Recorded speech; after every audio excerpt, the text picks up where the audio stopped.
आज की इस वीडियो में हम लोग बात करने वाले हैं रोबोटिक्स के रोड मैप के ऊपर। तो रोबोटिक्स एक ऐसी एंथुसियास्टिक फील्ड है जो आने वाले टाइम में पूरे इंडिया के अंदर आपको देखने वाली है। आजकल कुछ ऐसे रेस्टोरेंट्स भी होने वाले हैं जहाँ पर आप रोबोटिक्स के बारे में देखते हो, रोबोट्स जो होते हैं वो सर्व कर रहे होते हैं। तो इस वीडियो में हम लोग जानने वाले हैं कैसे रोबोटिक्स की फील्ड का अपन एक रोड मैप डिज़ाइन कर सकते हैं, और हमारे व्यूअर्स को हमें समझाना चाहते हैं कैसे आप एक प्रॉपर रोड मैप को फॉलो करके रोबोटिक्स की फील्ड में एक्सेल कर सकते हो और उनको समझ सकते हो। तो सबसे पहले अगर हम बात करते हैं रोबोटिक्स फील्ड के बारे में, तो ये जो रोबोटिक्स फील्ड का जो वर्ड है रोबोटिक्स, ये एक्चुअली में कहाँ से आया? अगर हम इसकी बात करें प्रॉपर तरीके से, तो रोबोटिक्स जो है ये एक्चुअली में क्या है, रोबोट से आया है। रोबोट यानी एक ऐसी कोई मशीन जो अपना सारा काम कर सके, जो ह्यूमन काम कर रहे हैं उसकी तरह ही काम कर सके, वो रोबोट है। ठीक है, अब ये मैकेट्रॉनिक्स वगैरह जो फील्ड है वहाँ से ये वर्ड ओरिजिनेट हुआ है। हुआ क्या था, सबसे पहले हमारे पास एक तरफ कंप्यूटर साइंस थी, कंप्यूटर साइंस आने के बाद हमारे पास एक मैकेनिक्स थी, मैकेनिकल जो थी वो हो गई, अपने पास इलेक्ट्रॉनिक्स थी, वो एक साइंस हो गई। और तो ये जब हमने सब मिक्स करी, इन सब साइंस को जब हमने जोड़ा तो हमारे पास एक रोबोटिक्स करके फील्ड निकली। तो रोबोटिक्स एक्चुअली में पहले अपने आप में कोई स्टार्टिंग फील्ड नहीं थी। रोबोटिक्स जो फील्ड है वो बनी गई है, 3-4 फील्ड्स को जब हमने कंबाइन किया तो हमारे पास रोबोटिक्स फील्ड आई है। ठीक है, तो हम देखते हैं आगे इस रोबोटिक्स फील्ड के रोड मैप के बारे में समझने की कोशिश करेंगे। इस वीडियो के बाद आपको रोबोटिक्स के बारे में नॉलेज हो जाएगा, आप ये समझ जाओगे कि किस तरीके से आपको रोबोटिक्स की फील्ड में अपना करियर एक्सेल करना है, क्या क्या फील्ड की नॉलेज आपके अंदर होनी चाहिए। तो हम सबसे पहले बात करने वाले हैं रोबोटिक्स की। अगर हम बात करें तो रोड मैप जो मैंने आपको चीज़ें बताई, ठीक है, तो रोबोटिक्स के अंदर क्या चीज़ है गाइस की रोबोटिक्स जो है, ठीक है, वो किस तरीके से निकला है, वो मैकेनिकल इंजीनियरिंग से भी निकला है, वो इलेक्ट्रिकल इंजीनियरिंग से निकला है, वो इन्फॉर्मेशन टेक्नोलॉजी और कंप्यूटर साइंस और इन सब से निकला है। बिकॉज अगर हम एक रोबोट के बारे में बात करें, ठीक है, अगर ये एक रोबोट के बारे में बात करूँ तो इसके अंदर आपको क्या क्या चीज़ें दिख रही है, ठीक है, यहाँ पर कुछ मैकेनिकल कंपोनेंट्स होंगे इसके, ठीक है, ये जो हैंड मूवमेंट होती है मैकेनिकल होती है, जो इसकी कोडिंग है, जो भी इसका कोड किया गया है वो CSE वाले ने किया होगा, ठीक है, जो भी इसके अंदर इंफॉर्मेशन जो ये चीज़ सेंस करता है, जो भी चीज़ कह रहा है ये इसने IT वाले ने किसी ने सेटअप करी होगी, ठीक है, ऐसे करके जो इसकी वायरिंग है वो इलेक्ट्रिकल वालों ने की होगी, ठीक है। तो अब ये चीज़ समझ सकते हो कि कितनी तरीके की इंजीनियरिंग को मिला के पूरा रोबोट क्रिएट होता है। तो रोबोटिक्स के अंदर आप ये मान सकते हो कि मिक्सचर है इतनी सारी तरह की इंजीनियरिंग का, ठीक है। रोबोटिक्स अब काम क्या क्या करती है वो अपन देखते हैं कि रोबोटिक्स का वर्क एक्चुअली में क्या है। तो रोबोटिक्स काम करती है डिज़ाइन के अंदर, कंस्ट्रक्शन के अंदर, ऑपरेशन के अंदर, रोबोट्स का जो यूज़ है उसके अंदर, और कंप्यूटर कंट्रोल, सेंसरी, फीडबैक और इन्फॉर्मेशन। तो ये चीज़ें क्या करके डिसाइड करते हैं हम। देखो रोबोटिक्स के अंदर क्या क्या नौकरियाँ होती है मैं आपको बताऊँ। सबसे पहले तो डिज़ाइनिंग, कोई भी रोबोट की जो डिज़ाइनिंग होती है वो बहुत क्रूशियल होती है। तो डिज़ाइन एक बहुत इंपॉर्टेंट फील्ड होती है। फिर होता है इस रोबोट का जो कंस्ट्रक्शन होती है, जो इसका ब्लूप्रिंट होता है, कैसे ये बनेगा। अगर आपने आयरन मैन मूवी देखी होगी तो आपको पता होगा कि इसका सबसे बड़ा रोल होता है। आयरन मैन मूवी के अंदर भी जब वो Mark 1 बनाता है तो उसको कितने ज़्यादा डिज़ाइन अच्छी क्रिएट करनी पड़ती है, ठीक है। जो कंस्ट्रक्शन होता है, जो ऑपरेशन होता है, ये जितनी भी चीज़ें रोबोटिक्स इस फील्ड को डील करता है, ठीक है। जो सेंसरी फीडबैक है, ये जो एक इंपॉर्टेंट चीज़ है जो आपको नहीं समझ में आई हुई। सेंसरी फीडबैक मतलब क्या होता है, बहुत सिंपल आप समझ सकते हो गाइस। सेंसरी फीडबैक का मतलब आप ये समझ सकते हो कि सपोज यहाँ पर एक कोई इसका सेंसर फिट हुआ हुआ है, ठीक है, इस जगह पे सपोज यहाँ पर एक हैंड सेंसर है। अब ये जो भी चीज़ सेंस कर रहा है, इसकी इन्फॉर्मेशन किसके पास जा रही है, इसकी इन्फॉर्मेशन यहाँ पर इसके CPU के पास है। तो ये क्या होता है, एक सेंसरी फीडबैक, कि उस पर्टिकुलर सेंस के ऊपर इसका क्या फीडबैक रहा है, ये चीज़ होती है, ठीक है। आज ये डॉग है, ठीक है, अगर मैं बहुत सिंपल एक लाइन फॉलोवर का भी एग्जाम्पल, लाइन फॉलोवर एक वो रोबोट जो एक लाइन को देख के चलता है, ठीक है। अगर मैं इस लाइन फॉलोवर का एग्जाम्पल लेता हूँ तो आप ये चीज़ आसानी से समझ जाओगे गाइस कि ये है, ये किसको देख के चल रहा है, इस लाइन को देख के चल रहा है। तो ये क्या हो गया, एक सेंसरी फीडबैक हो गया। तो इससे भी रोबोटिक्स डील करती है, इन्फॉर्मेशन से रोबोटिक्स डील करती है। तो ये सारी वो चीज़ें जिससे रोबोटिक्स फील्ड डील करती है, ठीक है। अगर हम बात करें नेक्स्ट पर्टिकुलर पॉइंट की, तो आप ये समझ सकते हो कि रोबोट कोई भी शेप और साइज़ का हो सकता है, जो हमने इस पॉइंट में कवर किया है। रोबोट का कोई भी शेप हो सकता है, कोई भी साइज़ हो सकता है, ठीक है। बट रोबोटिक्स का एक्चुअली में काम क्या है, ह्यूमन बिहेवियर को मिमिक करना। कैसे ह्यूमन वॉक करता है, कैसे उठाता है, कैसे बोलता है, कैसे परसीव करता है, ये सारा रोबोटिक्स का काम है, ठीक है। अब रोबोटिक्स और क्या क्या कर सकती है, इसका क्या क्या एक्सपेंशन मैं बताता हूँ। रोबोटिक्स आने वाले टाइम में इतना क्यों ऊपर आएगी उसका भी रीज़न बताता हूँ। सबसे पहला रीज़न है, ये उस जगह पे काम आएगी जहाँ पर इंसानों का जाना खतरे से खाली नहीं होता, ठीक है। जैसे मैं बात बताऊँ, बॉम्ब को डिफ्यूज़ करना, आज ह्यूमन की एक लाइफ डेंजर में होती है अगर बॉम्ब डिफ्यूज़ नहीं होता है। तो समझ सकते हो इस चीज़ को, ठीक है।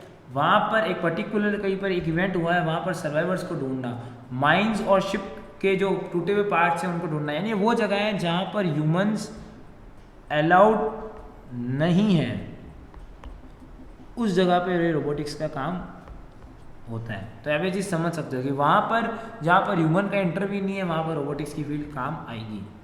ठीक है, अब यहाँ पर क्या हो सकता है, अगर मैं मेडिकल फील्ड की बात करूँ, ठीक है, अगर मैं हेल्थ सेक्टर की यहाँ पर बात कर रहा हूँ, हेल्थ सेक्टर हमारे इंडिया के अंदर अभी सबसे ज़्यादा चरम सीमा पर पहुँचा हुआ है कोरोना के आने के बाद कि भाई इसको कैसे भी करके अपन को अपडेट करना है। तो अगर मैं हमारे हेल्थ सेक्टर की बात करता हूँ तो इसमें रोबोटिक्स का क्या रोल है वो अपन देखते हैं फटाफट से। तो देखो, सबसे बड़ा जो हेल्थ सेक्टर में रोल है वो है इसका नैनोबॉट्स का और टाइनी बॉट्स का। अब ये होता क्या है, नैनो बॉट्स और टाइनी बॉट्स जो होते हैं ये एक्चुअली में इंजेक्ट किए जाएंगे, इनका फ्यूचर प्लान चल भी रहा है और काफ़ी जगह इसकी टेस्टिंग भी चल रही है। ठीक है, अभी जानवरों पे चल रही है। ये जो एक्चुअली में क्या है कि जो छोटे छोटे नैनो बॉट्स हैं और टाइनी बॉट्स हैं, ठीक है, इनका काम क्या होगा, ये हेल्थ का पूरा आपको एनालिसिस भी दे देंगे, क्या क्या हेल्थ में प्रॉब्लम क्या है, और तो और आपको मेडिसिन भी है रिकमेंड कर सकता है। यानी जो इंसान आपकी पूरे हेल्थ में है वो ज़्यादा अच्छा बताएगा उससे। ठीक है, यानी जो चीज़ आपकी पूरी बॉडी में डिस्ट्रीब्यूटेड है वो ज़्यादा अच्छी उस सिनेरियो को एनालाइज करने में मदद करेगी। ठीक है, अब यहाँ पर आप देख सकते हो कि रोबोटिक्स नॉर्मली कर क्या रही है। अगर हम इन सारे सिनेरियोज को कंसिडरेशन में ले भी लें तो रोबोटिक्स एक्चुअली में क्या कर रही है, वो क्या कर रही है, जितने भी टास्क हैं, ठीक है, उसको क्या कर रही है, ईजी कर रही है। किसके लिए ईजी कर रही है, ह्यूमंस के लिए। तो ह्यूमंस के लिए कुल मिला के टास्क कैसे हो रहे हैं, ईजी हो रहे हैं। तो इस चीज़ का आपको ध्यान रखना है, और तो कोई दिक्कत की बात इसमें है नहीं। अब हम बात करेंगे रोबोटिक्स की कुछ सब फील्ड्स की, कि रोबोटिक्स के अंतर्गत क्या क्या छोटी छोटी सब फील्ड्स आती है। एक बहुत क्यूट से यहाँ पर रोबोट बना हुआ है, तो हम इसकी कसम खा के ये स्टार्ट करते हैं आगे। तो देखो, सबसे पहली चीज़ जो रोबोटिक्स की सब फील्ड है वो है मॉडलिंग। ठीक है, मॉडलिंग क्यों, क्योंकि अगर आप कोई भी रोबोटिक्स की छोटी मोटी चीज़ के बारे में बात करते हो तो आपको मॉडल करना आना चाहिए, कैसे ये रोबोट मॉडल हुआ, ये चीज़ आपको आनी चाहिए। ठीक है, वो फिर आपकी आती है मशीन विजन। मशीन विजन में बेसिकली ये चीज़ आती है कि कैसे एक पर्टिकुलर एआई है उसको फीडबैक मिलेगा, कैसे वो आसपास की चीज़ समझेगा। आज ये एक रोबोट है तो ये कैसे समझ रहा है, ये इसकी दो आंखों की वजह से, इससे ये चीज़ समझ रहा है। समझ में आई मेरी बात। तो ये बेसिकली वो टेक्निक्स है, ठीक है, जो कि नॉर्मली क्या होती है, फीडबैक रिलेटेड काम आती है। जैसे मेरे सराउंडिंग में क्या होता है उससे रिलेटेड जो काम कर रही है। फिर जो चीज़ है वो है कंट्रोल। अब कंट्रोल कैसे है, कंट्रोल में बेसिकली आप ये समझ सकते हो कि जो रोबोट की मैकेनिक, जो सेंसर्स हैं, जो मोटर्स हैं, ये सारी जितनी भी चीज़ें हैं, ये क्या कर रहा है, रोबोट इसको कंट्रोल करता है। तो एक कंट्रोल इसके अंदर सब फील्ड है, बिकॉज हमें ये देखना पड़ेगा कि जितने भी छोटे छोटे हार्डवेयर कंपोनेंट्स रोबोट के अंदर मर्ज हो वो कैसे एक दूसरे को फीडबैक कर रहे हैं, कैसे एक दूसरे से काम कर रहे हैं। तो ये चीज़ हमें पता होनी चाहिए। फिर ये जो हमारे पास नेक्स्ट चीज़ है वो आती है कि भाई एआई यानी आर्टिफिशियल इंटेलिजेंस की एक सब फील्ड है। अब इसका रीज़न क्या है, बिकॉज ये जो पूरा रोबोट है ये कैसे चल रहा है, बिकॉज रोबोट्स एक्चुअली में क्या कर रहे हैं, ह्यूमंस को ही मिमिक कर रहे हैं। ठीक है, बट ये ह्यूमंस को जब मिमिक कर रहे हैं तो ह्यूमन एक बहुत इंपॉर्टेंट चीज़ होती है, पता है, जिसको अपन बोलते हैं ब्रेन। तो ये क्या करता है, प्रोसेसिंग करता है। बट हमारे रोबोट में वो चीज़ क्या है जो प्रोसेसिंग करेगी, वहाँ पर हमारे काम आएगी एआई और कोडिंग। उसके अंदर ये इंस्ट्रक्शन फीड करने के लिए एक्चुअली में कि उसको करना क्या है, जो कि बहुत इंपॉर्टेंट इंस्ट्रक्शन है। ठीक है, तो इन सब चीज़ों में क्या है, हमारे रोबोटिक्स की ये जो चीज़ें ये सब फील्ड्स हैं, जिसमें से मेरी जो पर्सनल फेवरेट है वो है मशीन विजन और एआईएम। ये दोनों मेरे फेवरेट है बिकॉज ये दोनों मेरे एआईएमएल ब्रांच में कवर होती है। रही बात कंट्रोल की, तो कंट्रोल जो है ये मैकेनिकल में कवर होती है। जैसे मैंने आपको स्टार्टिंग में बोला था कि ये जितनी भी चीज़ें मर्ज हुई भी बनी हुई है, ये पूरा डिज़ाइनिंग का स्टफ है, डिज़ाइनिंग और इसी रीज़न बीइंग कि यहाँ पर हमारे पास इलेक्ट्रिकल कनेक्शंस होते हैं। ठीक है, तो जो इलेक्ट्रिकल कनेक्शंस होते हैं उससे रिलेटेड काम पड़ता है, तो इसीलिए मैंने यहाँ पर ये चीज़ लिखी है। ठीक है, तो आई थिंक आप ये चीज़ समझ चुके हो गए। आगे चले अगर अपन, तो बिगनर्स के लिए अभी हमें क्या चीज़ सीखनी चाहिए, जो बिगनर्स है वो अभी क्या सीखे इस पर्टिकुलर पॉइंट पे। तो जो बिगनर्स हैं इस फील्ड के अंदर वो क्या सीख सकते हैं, मैं अगर आपको प्रॉपरली चीज़ बताऊँ तो बिगनर क्या कर सकते हैं, अभी एट प्रेजेंट मूवमेंट सीख सकते हैं कोडिंग करना। बिकॉज जिसको कुछ भी नहीं आता वो रोबोट को एटलीस्ट प्रोग्राम करना तो सीख ही सकता है। बिकॉज एक रोबोट को प्रोग्राम करना पड़ेगा कि भाई तो आगे चल, पीछे चल, दाएं चल, बाएं चल, तो आप सीख सकते हो। अब यहाँ पर आप स्टार्ट कर सकते हो सी लैंग्वेज से। ठीक है, भले ही हमारे नोट्स में कुछ भी लिखी हो, बट मैं आपको सी लैंग्वेज रिकमेंड कर रहा हूँ। रीज़न क्यों, क्योंकि जो ऑर्डिनो है, ठीक है। जहाँ इसमें आप कोडिंग करने वाले हो उस ऑर्डिनो में क्या चलने वाली है, उसमें चलेगी आपकी एम्बेडेड सी। तो इसके लिए आपको ये चीज़ आनी चाहिए, ठीक है। फंडामेंटल असेंबली आप पढ़ना स्टार्ट करो, ठीक है। अब आपको ये चीज़ पता होना चाहिए कि आप ये कैसे मॉडल पूरा क्रिएट करोगे। अब इसमें आपको कहीं कहीं वुड की भी रिक्वायरमेंट होगी, कहीं कहीं आपको एक्रेलिक शीट्स की रिक्वायरमेंट होगी, कहीं कहीं आपको इलेक्ट्रिक डंप की ज़रूरत होगी, ठीक है। कहीं कहीं आपको फाइबर की ज़रूरत होगी, कहीं कहीं आपको मेटल की ज़रूरत होगी। तो ये जो जितनी भी एलिमेंट्स हैं ये कहाँ से निकलेंगे, जब आप फंडामेंटल असेंबली को स्टडी करना सीख लोगे। तो आई थिंक ये चीज़ समझ गए हो कि बिगनर को कैसे स्टार्ट करनी चाहिए। आगे अगर हम चले, अब जो नेक्स्ट चीज़ आपको सीखनी, अगर आप इतना कुछ सीख चुके हो तो मैं आपको बताता हूँ जो नेक्स्ट चीज़ है वो आपको आनी चाहिए। वो आनी चाहिए ऑर्डिनो और रास्पबेरी पाई। ये दो चीज़ें आपको दोनों आनी चाहिए, ये दोनों चीज़ें आपको आनी चाहिए।